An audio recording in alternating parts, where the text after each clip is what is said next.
Cool.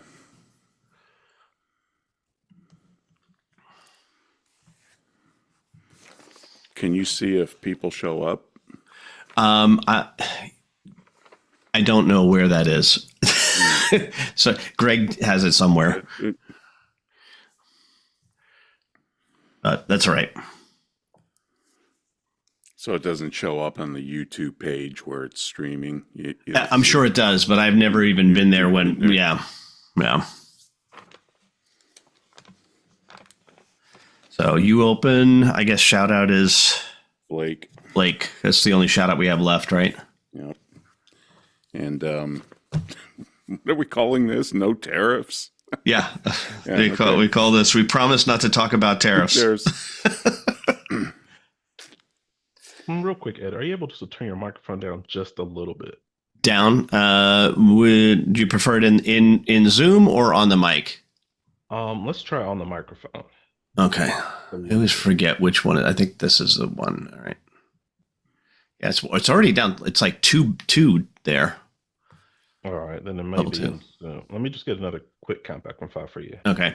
5, 4, 3, 2, 1. All right, that sounds good. All right. Okay. Let's see if it's way up in Zoom. Probably is. I don't know, about 70%. It may just be that your microphone's just really sensitive. That's all. Okay. We got about a minute here.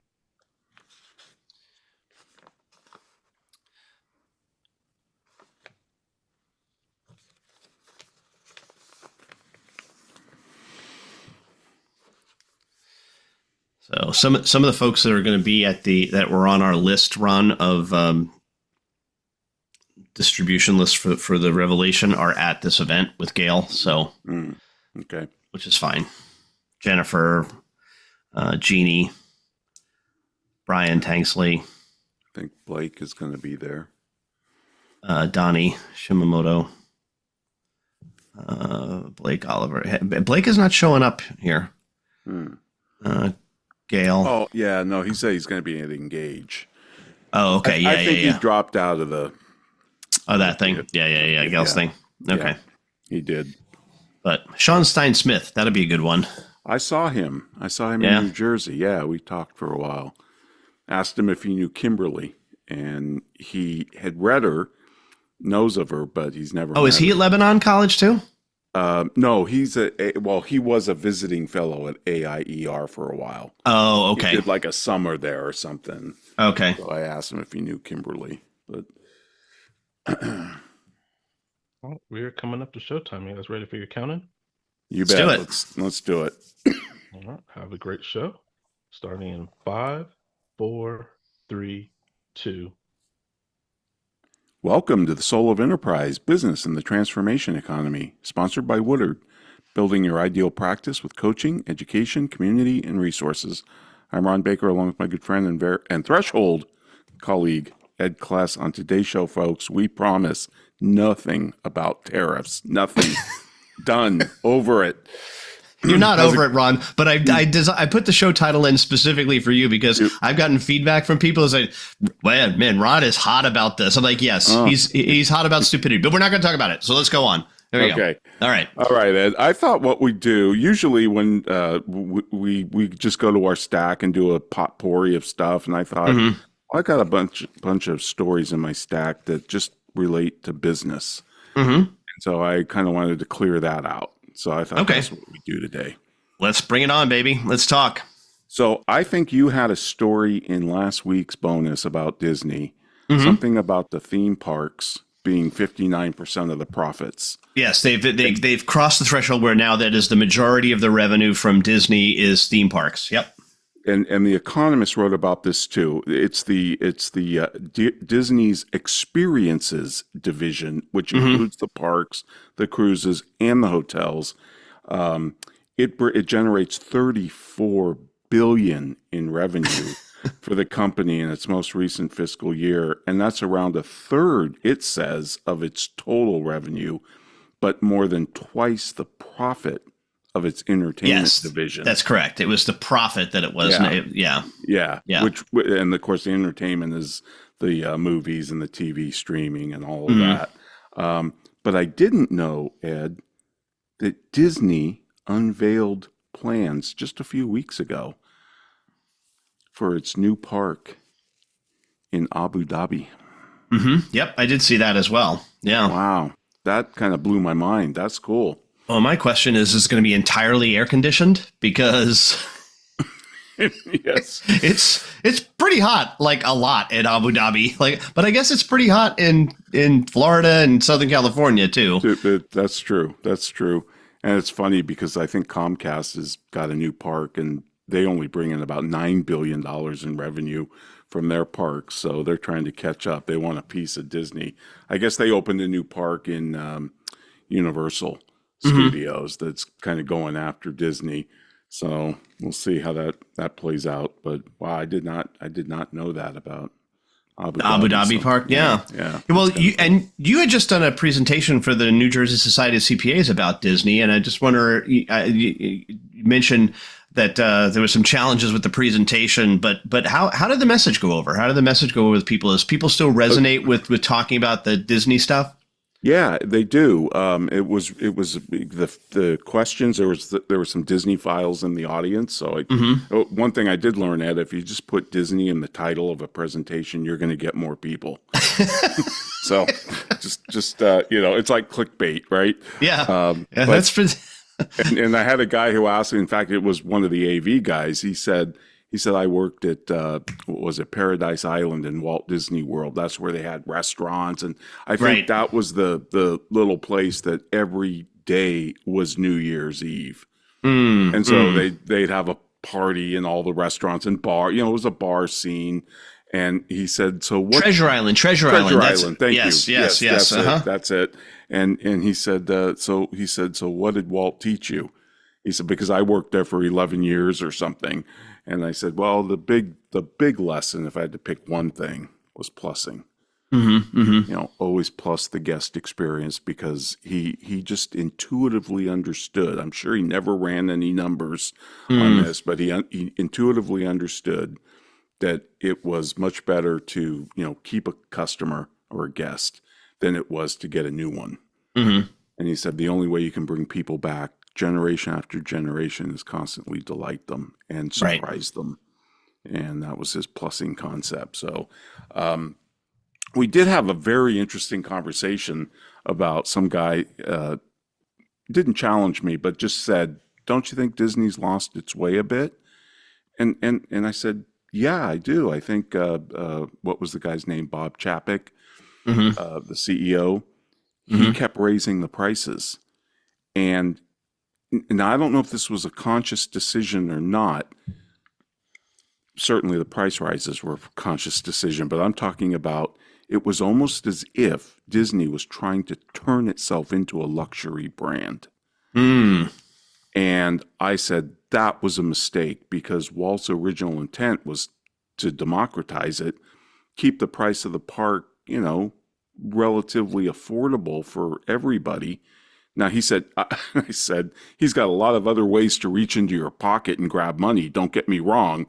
But I think he's spinning in his grave, even though he was cremated, to see these park prices rise so much. And I think Bob Iger has put the brakes on that.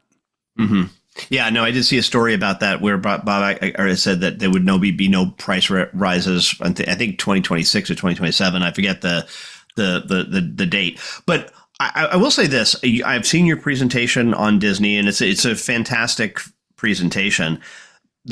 What I think is interesting, though, is that we're concentrating more on Walt Disney as a person and his innovation and creativity, as opposed to the innovation and creativity of the company, right? And it just goes to this notion of legacy and the ability of one individual to create a culture that bubbled up from his personality. Now, there's a lot of things that you can say Disney's astray on here or there, and on both sides of the quote political aisle on that.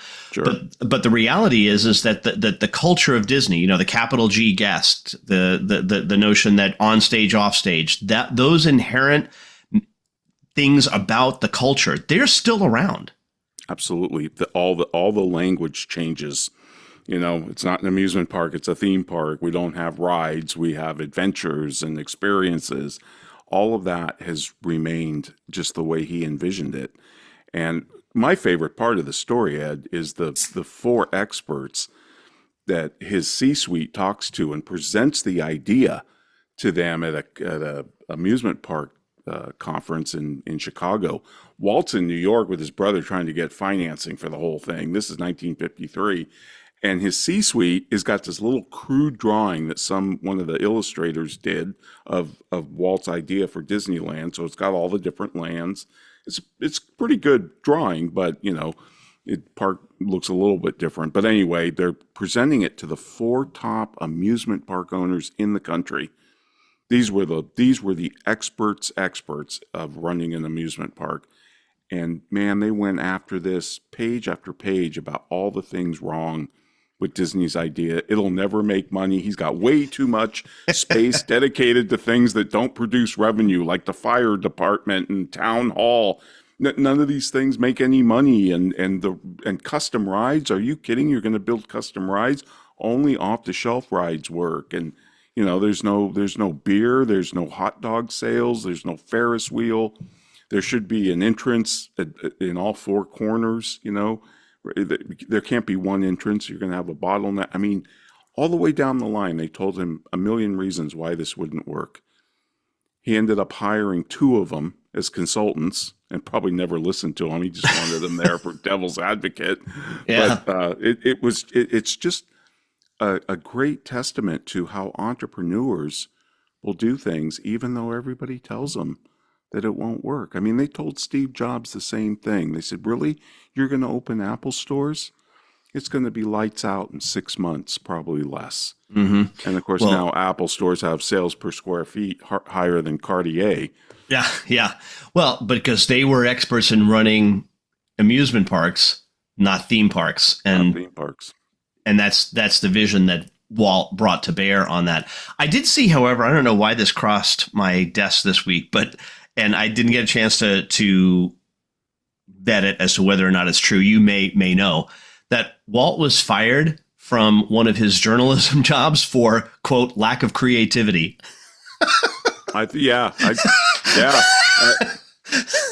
And I think one of his teachers, and it was either elementary school, maybe middle school, said, "Stop, futzing around with drawings. That you're never going to make any money that way, you know. And by the way, you're not that good at it anyway, you know." And I wasn't it John Lennon's aunt who said, "Put away that guitar. You'll never make any money." And he bought her a gold plaque with that quote on it. Yeah. Great stuff. Yeah, no. So lots of lessons from Walt Disney. But that's probably my favorite. The fact that the status quo tells you this can't happen. This will never work. Right. Right. And the idea of continuous plussing, that is a really important concept. Absolutely. Yeah. Constant innovation. Ed, we got a story from our colleague Matthew Burgess in Australia, and it's just kind of interesting because it was a survey of 162 law firms, and the major finding was Australian law firms are dumping billable hours and diversity programs. And I was more interesting combination. Yeah, really. I was more interested in the billable hours, but 91% of law firms now use fixed fees. That's huge. Now, that doesn't mean they're done with hours, but because 71% said they use cap fees, and that cap, if you put a cap on a fee, you're measuring it in hours. Right. 58% say they offer discounts for a large block of hours. 51% say they charge per event or task. And then somebody from one of the firms said the days of relying on the billable hours model are numbered. So that's from 162 law firms in Australia, but I thought that was kind of neat. That is good news. I do think though that you may be seeing it's not really what we're talking about with regard to fixed pricing or value pricing. They're still measuring this. There was no mention in that article, as I recall, of elimination of the timesheet. No, it was just talking about the alternate fee concept more than anything else. That's right. Yeah. never challenges the timesheet. I think even in some of the surveys I've seen recently on the number of firms here in America, accounting firms that charge alternatives to the billable hour, they never discuss the timesheet. I want to see a survey that says, do you still maintain timesheets? Right. My guess is 7 to 10% of firms got rid of them. It might be Yeah, a little higher, but it's in that ballpark, I think. It would be an interesting thing to check, especially those that have maybe more than 50% of their revenue in fixed price agreements, at least, and how many are they tracking, if they're still tracking the hours on that, which I'm sure they are. But Ron, we are up against our first break already. Want to remind you can get a hold of Ron or me by sending an email to ask, TSOE, at thresholdnow.com. That's thresholdnow.com. You can visit the show on thesoulofenterprise.com, show notes, previews to upcoming shows. And we will also have an availability of Patreon channel where you can go out and see our Patreon, where you can see the show commercial free, as well as our bonus show that we do after every engagement. At a certain level there, you can get a shout out like Blake Oliver does at Earmark CPE. Check them out at earmarkcpe.com. But right now, a word from our sponsors. All clear. Let me know when you're ready for your counting back in.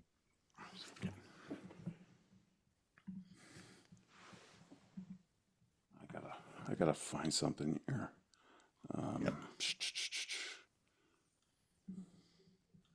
I can never remember this guy's name. Drives me crazy.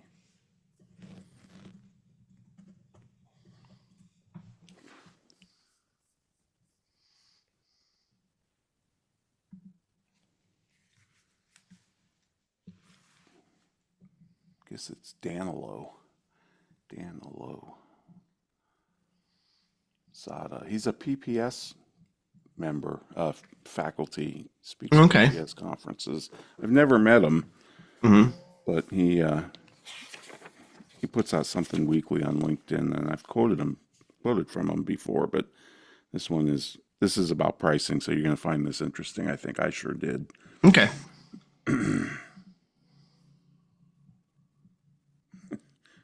You're not going to like one side of it. That's fine. There's a lot of things I don't like, Ron. Yeah. It kind of makes sense though, but I still don't like it. But so yeah, this will be a good discussion. Okay, Jordan, I think we're ready. All right, coming back in 5, 4, 3, 2. Well, welcome back, everybody. We're talking about business things because we don't want to talk about tariffs anymore. And this comes from Danilo Zada, and he is faculty at Professional Pricing Society. He's got a LinkedIn page, and he usually drops something every week. Pretty interesting stuff. He's also written a few books, but this one was on Amazon's algorithmic pricing, ruthless efficiency, shaky trust. So pretty interesting. Here's interesting fact. Amazon tweaks millions of prices every single day, an eye-popping 2.5 million plus changes every 24 hours. So I don't doubt it. Yeah. Right in airline territory, you know. In practice, it's not always so pretty. He talks about a project known internally as Project Nessie, which quietly nudged prices higher, extracting $1 billion plus from shoppers before Amazon shut it down. Okay. So the question is, why would they shut it down? I mean, if it was, if it was moving things kind of like dynamic pricing, right? Yeah. They see demand for something going up and they could nudge the pricing higher, but they shut it down. And he thinks about that, and then he compares it to Costco. Now, Costco's philosophy with pricing is completely different. Costco has a consistent markup. They want to be transparent, build trust, and just boring. And since the 1980s, the warehouse club has lived by a simple rule: no branded item marked up more than 14%. Okay. That's interesting. So the ceiling is actually written into internal policy. Now he says Amazon and Costco both mine mountains of data. One uses it to micromanage every penny, the other to not raise prices beyond the self-imposed ceiling. Guess which one people brag about shopping with or at. Well, Costco, right? Because people are aware of that. I think it's just two different models. I mean, I've got no problem with dynamic pricing. We've talked about that a number of times on the show before. So I don't begrudge Amazon raking in another $1 billion in profit if that's what they're doing and that their algorithm is smart enough to do this. As we firmly believe that every transaction is entered into of free will on both sides of the transaction. So if you're willing to pay that extra dollar for it, and there are 1 billion people who are all willing to pay that extra dollar for it, then I have give it that fine. Let's give it on over to Amazon, because it's the same thing is true the other way. If all of a sudden the item falls out of favor and we then value it more, we don't feel that we have to pay Amazon for it. The other side of that transaction doesn't work that way. So why should there be any heartburn over Amazon raising the price a little bit and making the money on it? I'm good with it. He concludes by saying this: because dynamic pricing isn't the future of commerce, trusted dynamic pricing is. There may very well be, but all right, so let's define trusted dynamic pricing. Yeah. What does that mean? It's almost like I don't know if he's slamming dynamic pricing or saying Costco's model's better as a pricer. You would think he'd say the same thing you just did. They're just different models. Serving probably different customers. I mean, I brag about shopping at Amazon. I can't stand Costco. I really can't. It's a pain in the butt. Amazon is convenient as all get out. Amazon doesn't waste my time. Right. But people like the thrill of the fight in Costco. But again, the different model is, and we've, I think, had this for how many years we've studied this, that it is eerily similar, the amount of profit that Costco makes and their membership fees. We've talked about that for I think 4 or 5 years, and it's almost 1-to-1 or pretty darn close. So the reality is that what they're doing is they're making their money on the membership fees, and then that 14% markup is what's keeping the lights on. That's paying the people who are at the checkout lines and the people who stock the shelves, all of those things. That's where that money is going to, I would think. No, I think that's right. And I think the other really interesting thing is Amazon actually is also famous for cost plus pricing. I know for a fact AWS uses cost plus pricing. Bezos bragged about it. He said, we're not afraid of commodity markets. So we don't mind cost plus pricing because, they try and keep prices at a minimum as well, kind of like what Costco does. I'm not sure, I have not found Amazon to be the low price. No. Things I buy there. No. But I don't think they're outrageous either. No. They're certainly cheaper than buying it in brick and mortar. In most cases, especially when you consider they drop it off at your house. And of course, this is where Amazon Prime factors in as well, is that if you have this free shipping on everything, then that's a big deal. Right. So just thought that was kind of interesting, though. Yeah, no, that is. So our colleague Tim Williams wrote a propulsion post. That's his blog. 5 types of client compensation profiles. Now, obviously, he's talking about the advertising industry, but this applies across the board for, I think, professional firms. He's talking about 5 different types of customers. The first one is the customer who hires you for inputs and wants to pay for your inputs. So this could be hourly billing, right? It focuses on inputs, efforts, all of that kind of thing. And he goes through all the deleterious effects of that on the agency side. But then the second type is clients who hire you for outputs but want to pay for your inputs. He said this is a even worse outcome for the Sure. agency because they're not being transparent, right? Right. And if you spend more time, the agency has to eat it because you're selling the output, and you're going to have to do whatever it takes to get to that output, and you're not going to be paid for any more input. And the third type of client is the client who hires you for outputs, and they're willing to pay for outputs. So this is the idea of a productized service, like an iPhone or whatever. So productizing your services. And he says that can negate the need to track time altogether on both sides, which makes complete sense. And then he said, and of course that has to deal with scope of work as well. So if things go out of scope, change order and all that. And then you have the customers. The fourth type is the customer who hires you for an outcome, but wants to pay you for outputs. And he said, outcome-based compensation requires you to go through a pre-qualification process. You have to have a high level of trust with the customer. They have to be able and willing to focus their time and attention on a serious project that transcends the demands of the day. Does your customer understand what makes their enterprise successful? In other words, milestones and metrics of success. And is your customer willing to invest in their own success? And this obviously, wanting to pay you for an output, but still get an outcome, that doesn't work very well. So then you move on to the fifth type of customer, which is hire you for an outcome and are willing to pay you for an outcome. So now there's shared risk and skin in the game. I just thought it was kind of an interesting way to think about outcome-based pricing. And I think we're going to see more of that as we move more and more into the transformation economy.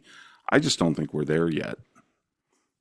And when you say outcome-based pricing, was Tim mean something like we're gonna share in the upside potential if we come up with a campaign for Cadbury, like the gorilla that plays the drums, and we sell a gabillion Cadbury eggs, we're going to get a piece of that. Right. Or if I remember one example of an agency, I think Tim worked with them.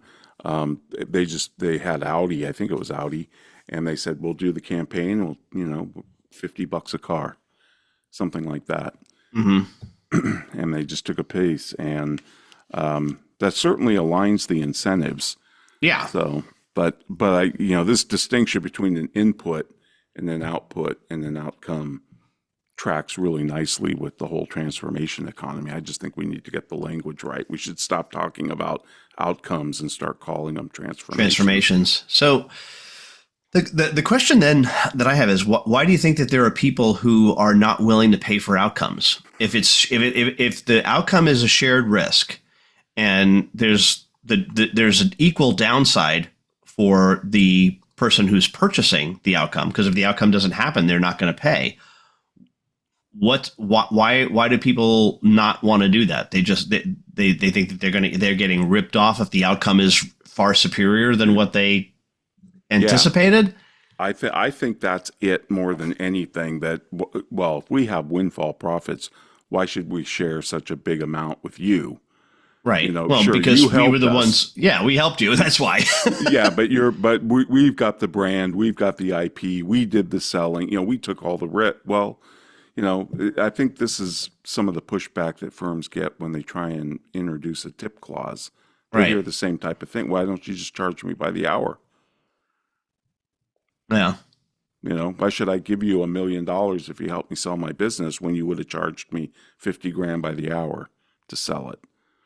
That's why it's so important to get off hours completely and just knock it out of your vocabulary. Right. And the response to that is, well, then go hire somebody who's going to bill you by the hour. I mean, if that's what you want. And there's lots of firms that are willing to do that. Right. Okay. Well, so but then you have to say that then you, as a value proposition, have to say, not only I'm going to make you significantly more. That's why you want to hire me. And that's why you want to hire me on an outcome basis. Right.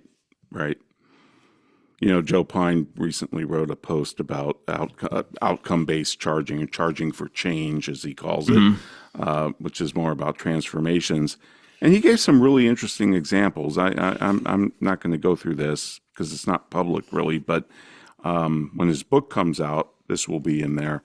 And I think people will read some of these examples and think, gee, that's really interesting. I wonder how we could adopt some of that.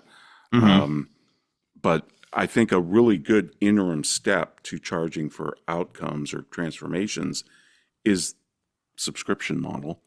Because now then you can do serial transformations, and now you're just really leveraging the relationship and that lifetime customer value. So you don't have to worry about pricing each outcome. You just, because you're in you're in a lifelong relationship. So we're just going to give you transformations over and over and over for whatever you want to achieve. Right. Yep. So anyway, well, Ed, that takes us up to the next break. And folks, we'd like to remind you, if you want to contact me or Ed, you can send us an email to asktsoe@thresholdnow.com. And as Ed said, you can check out our Patreon channel and become a member and get access to our bonus content. You can do that at patreon.com/TSOE. And now a word from our sponsors. All clear. Let me know when you're ready for your accountant.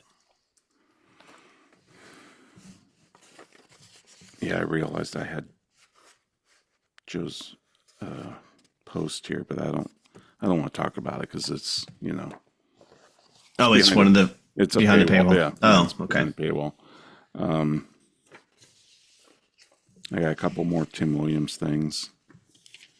I got something on hybrid, and then something on labor shortage. So that should take us to the end. Yeah. You want to do labor shortage first just to break up the Tim things, or do you want to roll them together?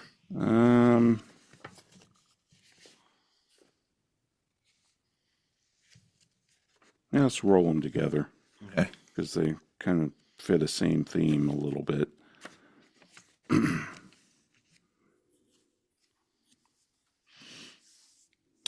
Okay, Jordan. Coming back in 5, 4, 3, 2. Welcome back, everybody. We're talking no tariffs. And geez, that feels good not to have to worry about that anymore. Let's see until Trump changes his mind. So Tim Williams wrote another propulsion blog, The Bloating of Advertising Agencies. This one was pretty interesting. It's a theme you're familiar with, Ed. We've been banging our spoons on our high chairs about this as well. Tim points out that sometimes when you look through an agency's website, his question is there anything this agency doesn't do? We'll wash your car. Yeah, Pick up your chicken at Costco. he says, long outdated paradigm is a one-stop shop, a full-service business model. But this is an interesting statistic. Fortune 100 or Fortune 1000 companies have an average of 17 agencies. He said they're looking for best-in-class partners. So the question for your agency is, in which area can you be best in class? You can be excellent in something, but you can't be excellent in everything. And so that whole one-stop shop thing, Tim's been railing against that as well. But the idea that a Fortune 1000 company has an average of 17 different agencies is kind of interesting. That's wild. They probably have 17 different law firms too. Yeah, there was a movement to consolidate those a bit, but I'm not sure how successful that was. But right, but agencies make sense because there's digital media, social media, all these different niches that they can go into. It also reminds me of Dan Morris, our colleague, CPA colleague from San Jose. He used to say, I don't want to be a one-stop shop because I can't. He said, but I want to be the first stop shop. I want the client to call me first, no matter what they're trying to do, because maybe we can do it. But even more importantly, if we can't do it, then somebody probably in our network can do it. and he wanted to be able to control that relationship. And well, that was his concept of the co-pilot, right? There's only one person sitting next to me in the co-pilot seat at any one time. That's his the plane analogy and adaptive capacity. And his concierge model. He was talking about the concierge model way back in the 90s and said, I want to be like the concierge. Hey, I want Super Bowl tickets. I want New York restaurant reservations in this 5-star place or whatever. And if you think about it, that's kind of what the DPC docs are doing too.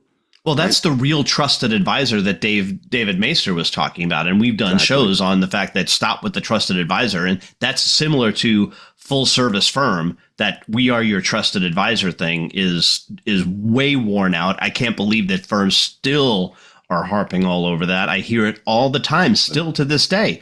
We're the trusted advisor. We're the trusted advisor. We're the trusted advisor. Really? And then, Joey Havens had that great exercise where he would take you through. He's like, okay, so you're a trusted advisor? Yes. Oh, good. All right. So I got 5 questions for you. Write down your top 10 customers that you can think of. Can't think of all 10 of them? Huh, really? That's interesting. You couldn't think of all top 10 of the people that you're a trusted advisor to? All right, number 2, what strategic conversation have you had with them in the last quarter? Oh, no strategic conversation? Where's your really? You're a trusted advisor, huh? Right? And then he would just go on and on and on. How many of you know what their strategy is? Even know what it is? I know, and I like that. I like Haven's criteria there, but let me give you one that I think is even better.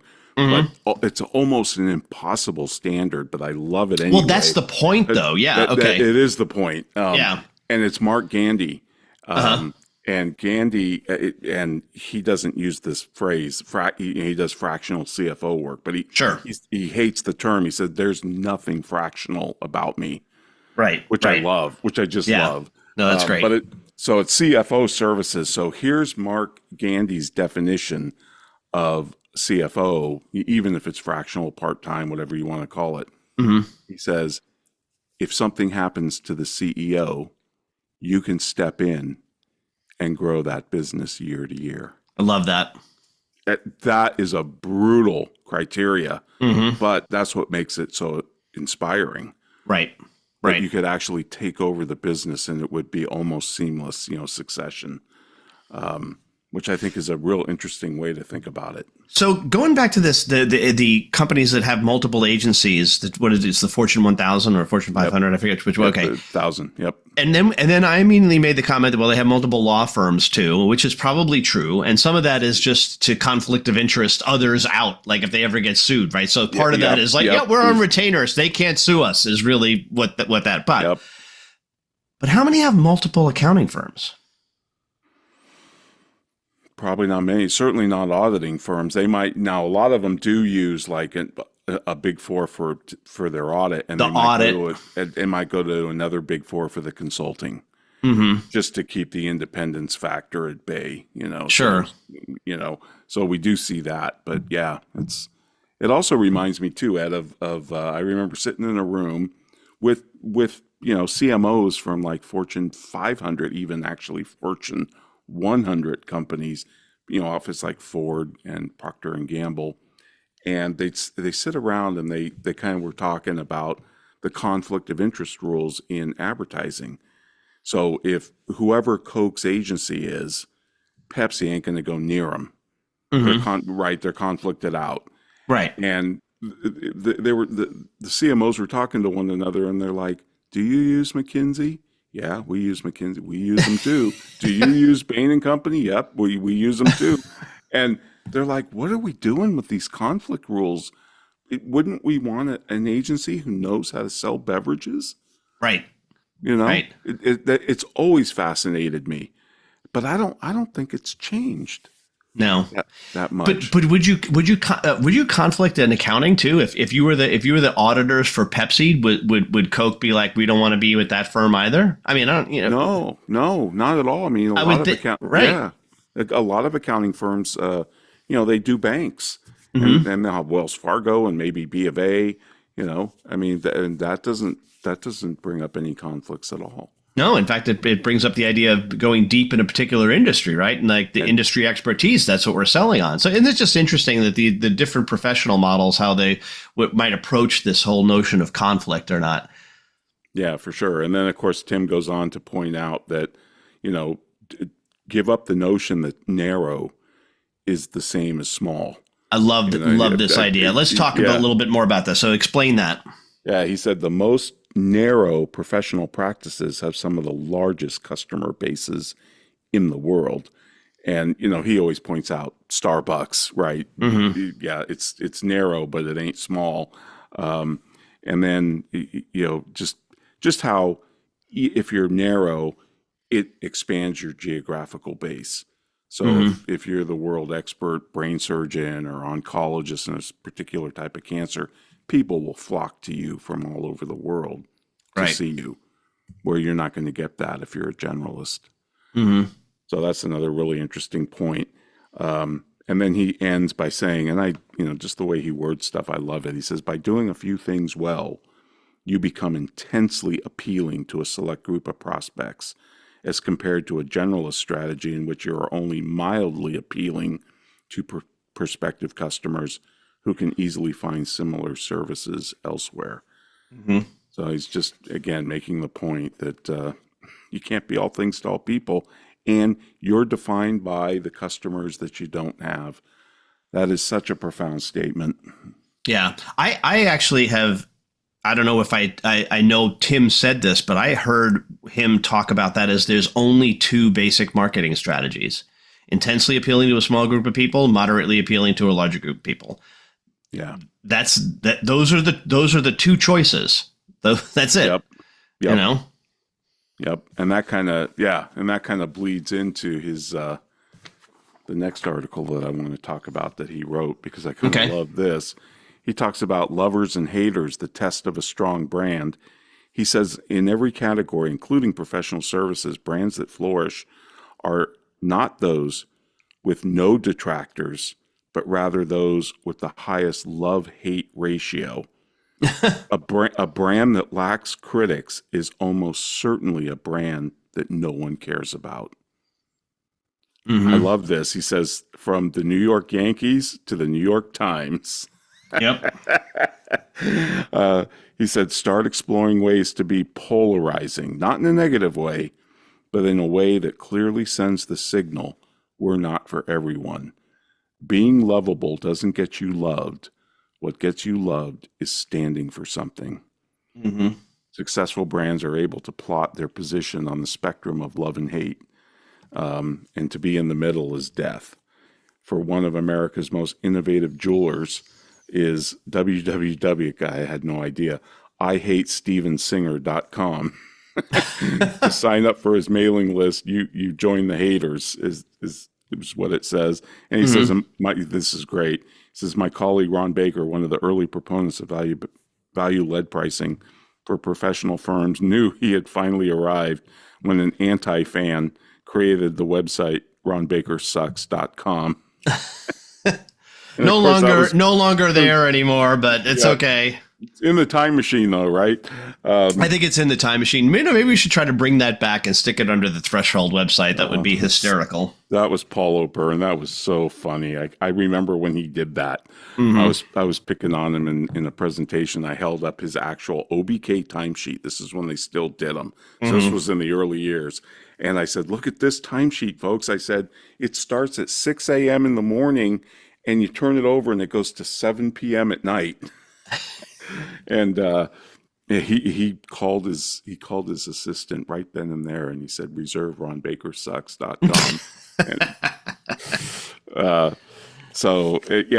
And then he goes on to say, most brands, like most people, covet acceptance, but the white tent strategy is actually the absence of a strategy because it fails to define who and what you will leave out. Noteworthy brands are characterized by positive polarization, and otherwise you have white line fever. That's the trance-like experience one has driving, like the Utah salt flats, just that whole white line in the middle.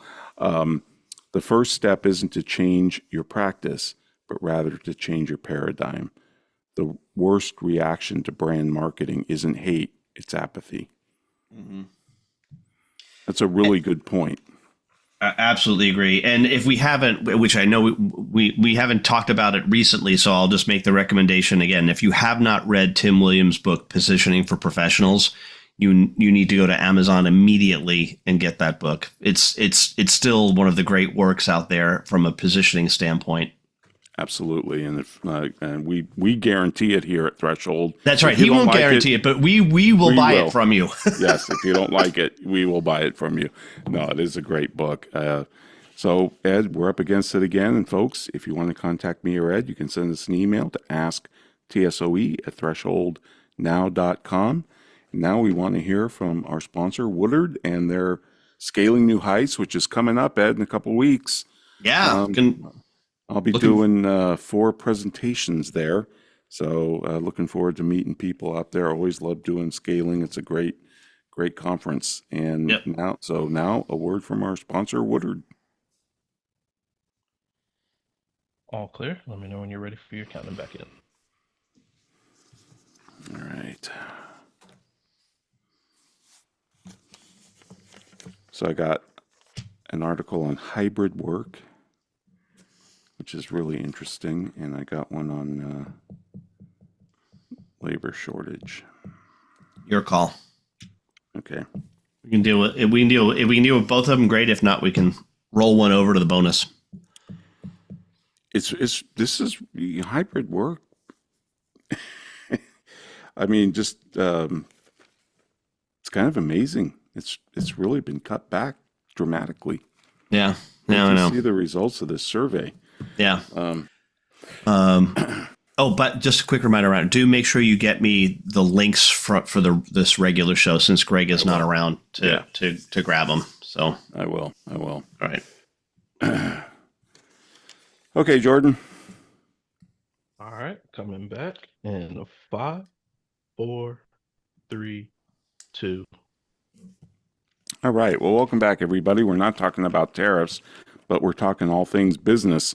Ed, this is out of The Economist from April 26, and it's talking about hybrid work. And they quote Jamie Dimon from J.P. Morgan Chase. He says, I've had it with this. I've been working 7 days a goddamn week since COVID, and I come in, and where's everybody else?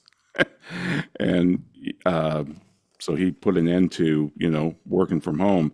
A survey of 16,000 university graduates in 40 countries done by Nicholas Bloom of Stanford University said the average respondent worked 1.3 days a week at home in late 2024 and early 25, about the same as in 2023.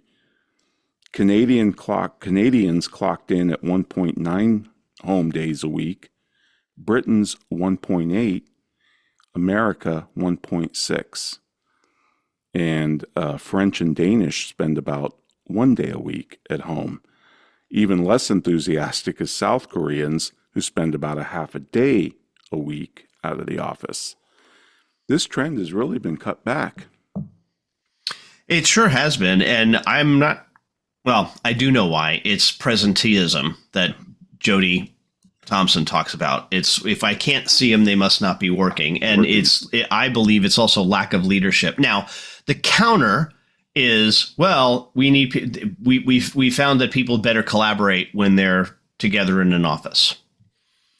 Okay, if that's true, well then I've got no problem with saying, hey, listen, there's got to be time for collaboration on the team, and we want to have, it's part of the job description to say we need to be together for a certain amount of time because we've got to brainstorm live on stuff. Although, can you do that remotely? Yeah, you probably can. I mean, I think the bonds need to get built first, and I'd be curious as to what Jody would think about this.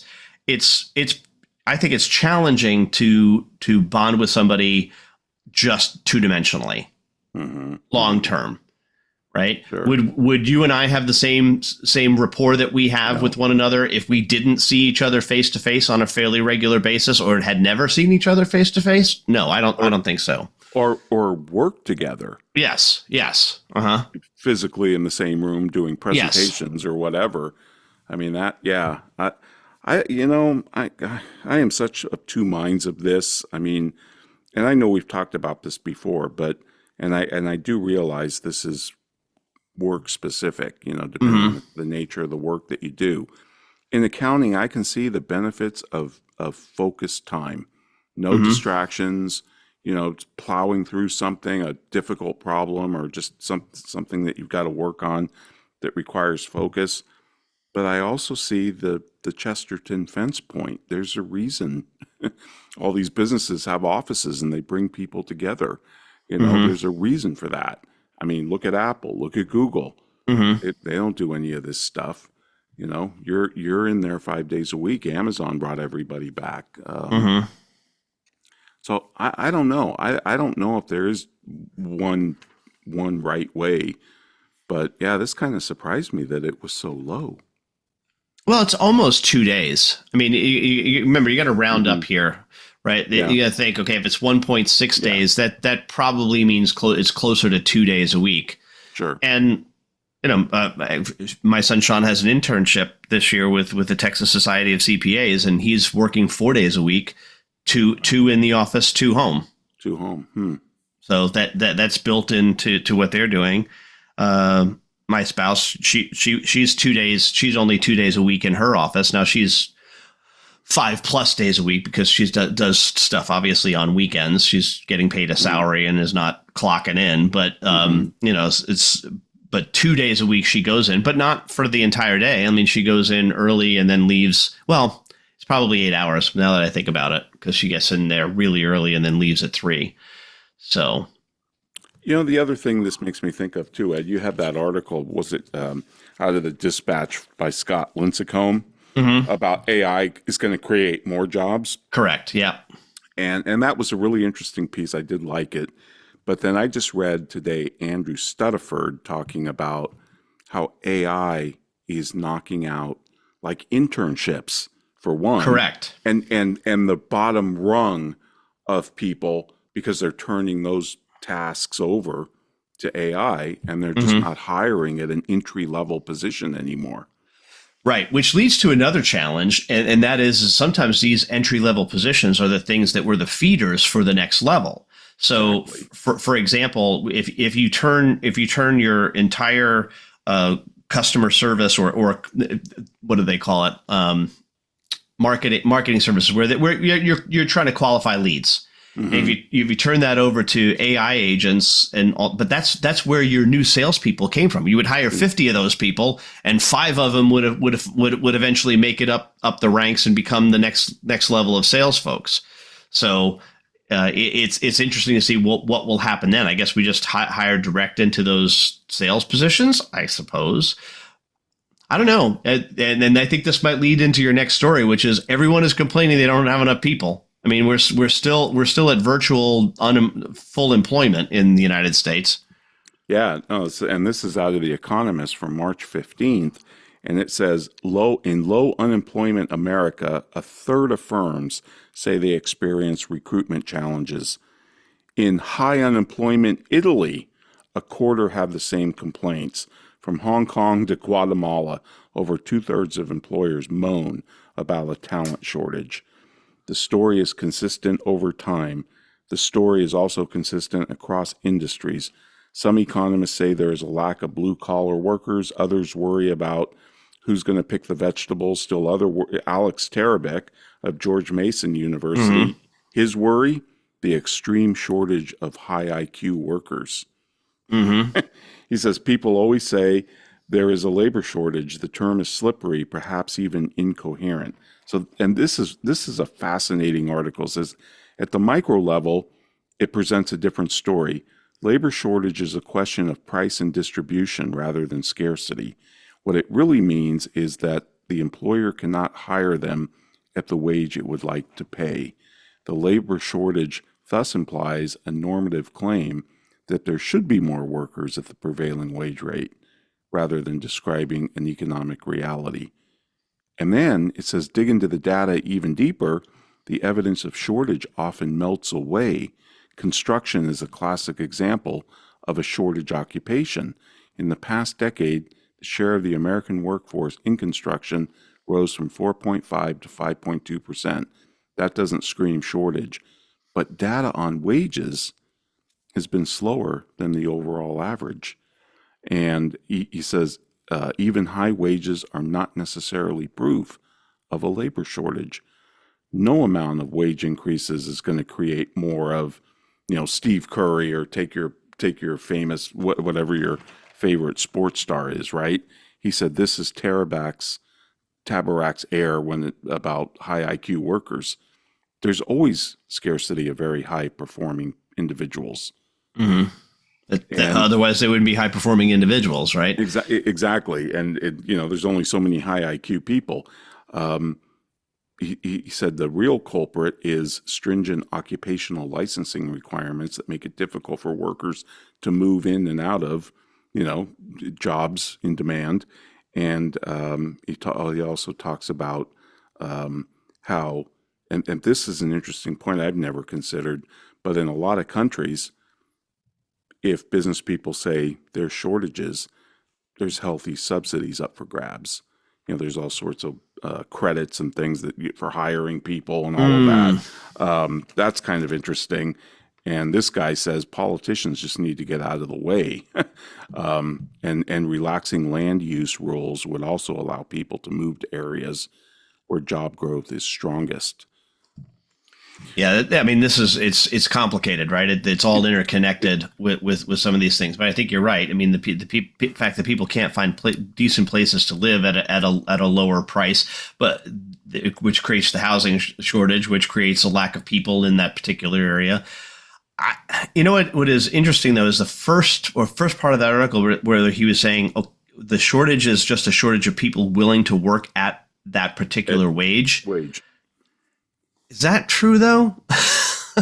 Well, then he goes on to point out construction where it's not true because the wages have been relatively flat. Now, I don't know if it's counting all the benefits and all of that. I mean, we know that statistic is garbled to no end. But I just think it comes back to the business model, especially in professional firms. But the other thing that Walt taught me, Ed, and I know we're almost out here, but is that one of the last projects Walt Disney worked on before he passed was CalArts. Mm-hmm. And CalArts was the school where he wanted to bring animators and just talent, just raw talent, artists, animators, drawers, all that type of thing. I mean, Lasseter went there from Pixar and all of it. And he saw that we need feeders, we need a feeder system to hire talent. He had that vision. The accounting professional firms, they don't have that vision. And they could do it. They have the money. They could do it. They could do things, or even just give internships or pay for kids, like Sean, to go to an accounting conference, stuff like that. You don't see the professions doing that. And yet they sit around and moan about investing in the future, truly investing in the future. All right. Well, Ron, we're done here for today. What do we got coming up next week? I think we have Jackie Meyer, Ed. We do. Okay, she's going to talk about her new, Tax IQ platform to help firms with pricing. So I'm looking forward to that. All right, I'll see you in 167 hours. This has been The Soul of Enterprise, Business in the Transformation Economy, sponsored by Woodard, building your ideal practice with coaching, education, community, and resources. Join us next week, folks, on Friday at noon Pacific time. In the meantime, check us out at thesoulofenterprise.com. We'll have full show notes and links to the stories that we talked about today. And you can also contact me or Ed at asktsoe@thresholdnow.com. Have a great weekend, folks.